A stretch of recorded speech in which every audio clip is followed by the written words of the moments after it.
খাজা উসমান হারুনী রহমাতুল্লাহি আলাই তার কয়েকজন শাগরেদকে সাথে নিয়ে সফর করছিলেন। এমন সময় তিনি একটা অগ্নিপূজকদের এলাকায় প্রবেশ করলেন এবং সেই অগ্নিপূজকদের কাছে গিয়ে বললেন, রাতের বেলায় আমাদের আগুনের প্রয়োজন হবে, তোমরা আমাদেরকে একটু আগুন দাও, আমরা রান্না বান্না করব।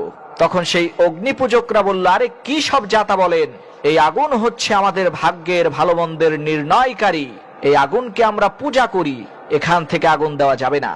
অগ্নিপূজকের এই কথা শুনে খাজা উসমান হারুনী বলে উঠলেন, তোমরা করো এই আগুনের পূজা আর আমি করি এই আগুনের সৃষ্টিকর্তার রোজা, সুতরাং এই আগুন তোমাদের কোনো উপকার আর ক্ষতি করতে পারে না।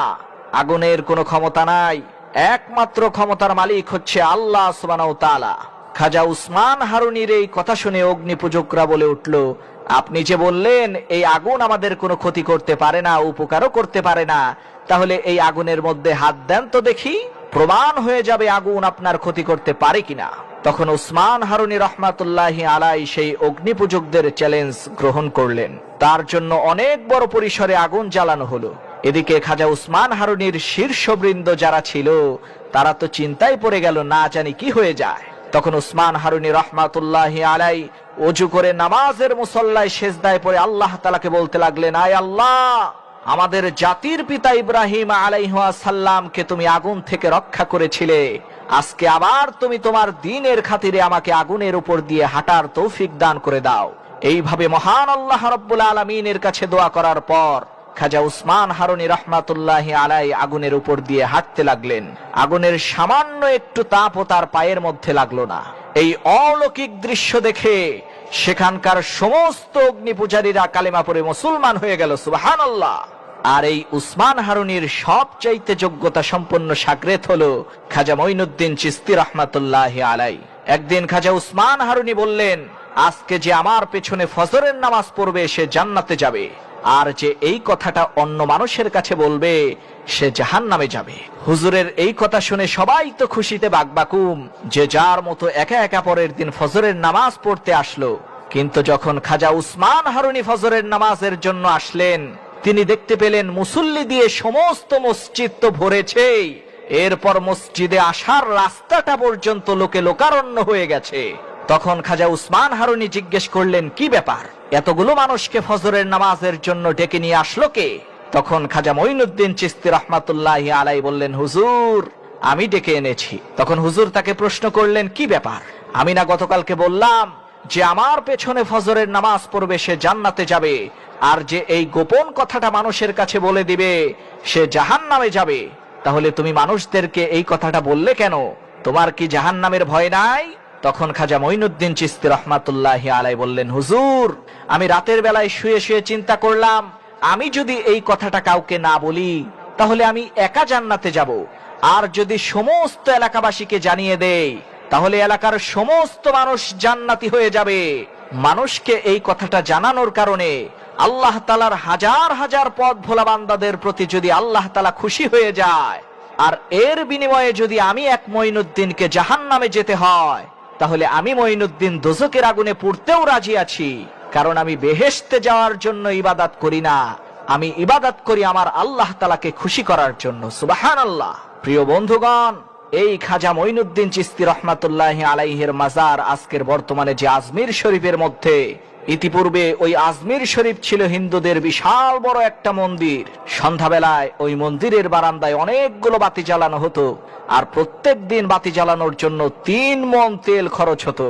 প্রিয় বন্ধুগণ, তাহলে বুঝেন মন্দিরটা কত বড় ছিল। ওই মন্দিরের খেদমতের জন্য প্রায় 1000 খানিক লোক ছিল। তারা নবাগত পূজারীদেরকে দেখিয়ে দিত যে কোন দেবতার কোন ক্ষমতা, অর্থাৎ বৃষ্টির দেবতা কোনটা, সৃষ্টির দেবতা কোনটা, ফসলের দেবতা কোনটা, এইভাবে চিনিয়ে দিত। সেখানে প্রতিদিন হাজার হাজার মানুষের সমাগম হতো। তারা মন্দিরে পূজা করার পর ওই মন্দিরের পাশে থাকা আনা সাগরের পানিতে গোসল করে তাদের পাপ ধুয়ে মুছে সবকিছু শেষ করে একেবারে নিষ্পাপ হয়ে বাড়িতে চলে যেত। তো একদিন হযরত মঈনুদ্দিন চিশতি রহমাতুল্লাহি আলাই তার কয়েকজন সাথী সঙ্গী নিয়ে আজমির শরীফের পার্শ্ববর্তী একটি এলাকায় এসে অবস্থান করলেন। সন্ধ্যাবেলায় কয়েকজন রাখাল এসে খাজা মঈনুদ্দিন চিশতিকে বললেন, আপনারা কোন জায়গা থেকে এসেছেন? আপনারা কি জানেন না এইখানে রাজা পৃথ্বীরাজের উট থাকে? আপনারা এখান থেকে চলে যান, রাখালের এই কথা শোনার পর খাজা মাইনুদ্দিন চিশতি রহমাতুল্লাহি আলাই বললেন, বাবা, আমরা মুসাফির মানুষ, আগামীকাল সকালে এখান থেকে চলে যাব। আর উট রাখার জন্য তো জায়গার কোনো অভাব নাই, কত ফাঁকা জায়গা পড়ে আছে। তখন সেই রাখালেরা তাদের সাথে তর্ক বিতর্ক শুরু করে দিল। এক পর্যায়ে জোর করেই তাদেরকে সেখান থেকে উঠিয়ে দিল। তখন খাজা মাইনুদ্দিন চিশতি বলে উঠলেন, ঠিক আছে, এটা যেহেতু উটদের জায়গা, তাহলে এখানে উটেরাই থাকবে। এরপর রাত পেরিয়ে যখন সকাল হলো, তখন সেই জায়গা থেকে একটা উটও উঠে দাঁড়ায় না। অনেক চেষ্টার পরেও সেই উটগুলোকে এক চুল পরিমাণও নড়ানো সম্ভব হয় না। তখন সমস্ত রাখালেরা মিলে রাজা পৃথ্বীরাজের কাছে সব ঘটনা খুলে বলল যে এইরকম কয়েকজন দরবেশ বাবা এসেছিল, তাদেরকে আমরা সেখান থেকে উঠিয়ে দিয়েছিলাম। এরপর থেকেই উটগুলোর মধ্যে এই অস্বাভাবিক আচরণ দেখা যাচ্ছে। আমাদের মনে হচ্ছে ওই দরবেশ বাবাদের অভিশাপ লেগেছে। তখন রাজা পৃথ্বীরাজ চৌহান খাজা মাইনুদ্দিন চিশতিকে রাজ দরবারে ডেকে এনে বললেন, আমাদের উটগুলোকে আপনি কি অভিশাপ দিয়েছেন নাকি জাদু করেছেন? সকাল থেকে এই পর্যন্ত একটা উটও উঠে দাঁড়ায় না, তারা তো না খেয়ে মারা যাবে, নড়েও না সরেও না, খাবারও খায় না। দয়া করে আপনাদের অভিশাপ উঠিয়ে নিন, আর যদি কোনো জাদু মন্ত্র করে থাকেন তাহলে দয়া করে সেগুলোকে নষ্ট করে দিন। তখন খাজা মাইনুদ্দিন চিশতি রহমাতুল্লাহি আলাই বললেন, রাজামশাই, আমরা মুসলমান, আমরা কাউকে অভিশাপ দেই না, আর জাদু মন্ত্রও করি না। মহান আল্লাহ রাব্বুল আলামিনের হুকুমেই এই উটগুলো খাওয়া দাওয়া বন্ধ করে দিয়েছে, দাঁড়ানো বন্ধ করে দিয়েছে। আমি আল্লাহ তাআলার কাছে দোয়া করছি, আল্লাহ তাআলা যেন উটগুলোকে আগের অবস্থায় ফিরিয়ে দেয়। তখন খাজা মাইনুদ্দিন চিশতি রহমাতুল্লাহি আলাই দোয়া করলেন, সাথে সাথে উটগুলো আগের অবস্থায় ফিরে গেল। এই ঘটনায় ওই এলাকার বহু মানুষ খাজা মাইনুদ্দিন চিশতি রহমাতুল্লাহি আলাইহির হাতে বায়াত হয়ে কালেমা পড়ে মুসলমান হওয়া শুরু হলো। তখন কিছু হিন্দু পণ্ডিত রাজা পৃথ্বীরাজ চৌহানের কাছে নালিশ করলেন যে, মহারাজ, ওই দরবেশ বাবাগুলো মানুষগুলোকে আমাদের ধর্ম থেকে ধর্মান্তরিত করে মুসলমান বানাচ্ছে, আবার আমাদের পবিত্র আনা সাগরের পানিতে ওযু করে হাত মুখ ধুয়ে পানিগুলোকে অপবিত্র করছে। দয়া করে আপনি এর একটা বিহিত করেন। তখন রাজা পৃথ্বীরাজ চৌহান খাজা মাইনুদ্দিন চিশতি রহমাতুল্লাহি আলাইকে রাজ দরবারে ডেকে এনে বললেন, দরবেশ বাবা, আপনাদের বিরুদ্ধে অনেকগুলো অভিযোগ আছে। 1 নম্বর, আপনারা আমাদের গোমাতার গোশত ভক্ষণ করেন, আবার আমাদের ধর্মের বিরুদ্ধেও কথা বলেন, এবং কি আমাদের প্রতিমা সম্পর্কেও বাজে মন্তব্য করেন। আর সবচাইতে বড় খারাপ বিষয় হলো, আপনারা আমাদের ধর্মের মানুষগুলোকে ধর্মান্তরিত করে আপনাদের ধর্মে নিয়ে যান। আবার যেই পবিত্র আনা সাগরের পানি দিয়ে আমরা গোসল করে আমাদের পাপ ধুয়ে মুছে নিষ্পাপ হই, সেই পবিত্র আনা সাগরের পানিতে আপনারা হাত মুখ ধুয়ে ওযু করে পানিটাকে অপবিত্র করছেন কেন? আর এক মুহূর্তের জন্য আপনারা এখানে থাকতে পারবেন না। রাজা পৃথ্বীরাজের এই কথা শুনে খাজা মাইনুদ্দিন চিশতি রহমাতুল্লাহি আলাই বললেন, রাজামশাই, এই আনা সাগরের মধ্যে তো হাজার হাজার মানুষ গোসল করে, আমরা তো মাত্র কয়েকজন মানুষ, আমরা হাত মুখ ধুয়ে ওযু করলে এই পানি কি নাপাক হয়ে যাবে? তখন রাজা পৃথ্বীরাজ বললেন, হাজার হাজার মানুষ, তারা তো আমাদের ধর্মের, আর আপনারা হচ্ছেন বিধর্মী, আপনারা এই পানি ব্যবহার করলে পানি অপবিত্র হয়ে যাবে।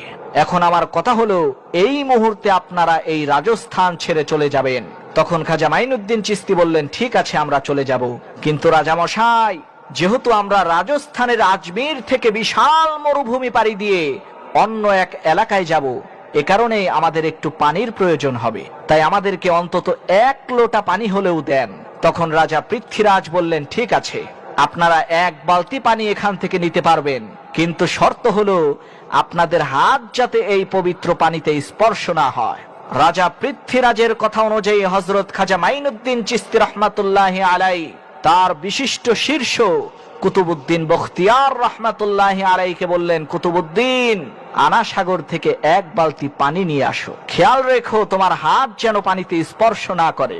হুকুম অনুযায়ী কুতুবউদ্দিন বখতিয়ার রহমাতুল্লাহি আলাই যখনই আনা সাগরের মধ্যে বালতি ডুবিয়ে 1 বালতি পানি উঠালেন, আল্লাহর কি কুদরত, সমস্ত আনা সাগরের পানি মুহূর্তের মধ্যেই সেই বালতির মধ্যে ঢুকে গেল। সাগর শুকিয়ে একেবারে মরুভূমির মতো হয়ে গেল। এই অলৌকিক অদ্ভুত কাণ্ড দেখে সবাই তো হতবাক, বিস্ময়ে বিমূঢ়। এ আবার কোন জাদু?